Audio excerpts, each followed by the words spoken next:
au rouge. Le pouvoir d'achat a baissé en moyenne de 0,4% l'an dernier. L'INSEE l'a annoncé ce matin. L'érosion s'est accélérée ces 3 derniers mois. C'est une première depuis 28 ans. Explication Valérie Lerouge, Mathieu Drejoux. Avec la crise, de plus en plus de Français avaient l'impression que leur pouvoir d'achat diminuait. Sentiment confirmé aujourd'hui par les chiffres. En moyenne, l'an passé, il a baissé de 0,4%. C'est une première depuis 1984. À chaque fois qu'on va dans un magasin, les choses augmentent. Alors ce sont des petites augmentations, et quand vous les mettez bout à bout, ça pèse sur le pouvoir d'achat. Mais votre retraite aussi, elle augmente. Ma retraite, elle n'augmente pas dans les proportions, si vous voulez, dans les mêmes façons.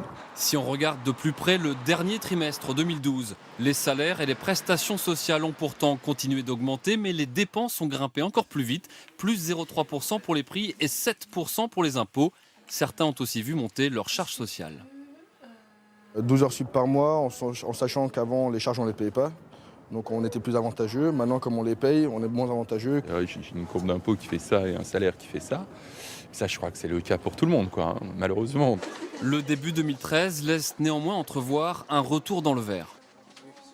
Là, pour l'année 2013, on s'attend à un plus 0,2, c'est-à-dire à une quasi-stabilisation du pouvoir d'achat, mais pas une baisse comme en 2012. Pourquoi ? Parce que l'inflation devrait ralentir cette année. Il y a un peu moins de pression venant du prix du pétrole. Et donc, l'inflation étant plus faible, ça va aller à un soutien du pouvoir d'achat des Français.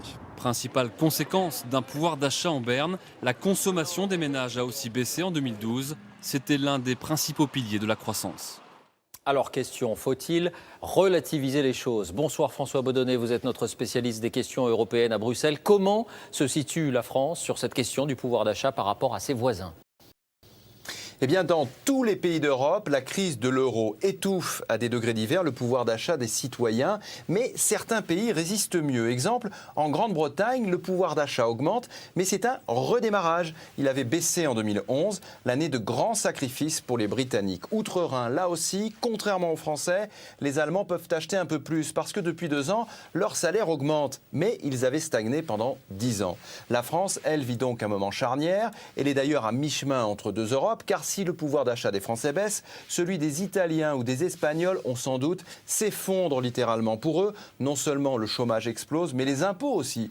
Du coup, les ménages n'ont plus d'argent. Alors la France vient-elle de passer aujourd'hui dans le camp peu enviable des États de l'Europe du Sud? Eh bien non, car notre croissance et donc notre pouvoir d'achat repartiront avant eux. La question, David, est de savoir quand.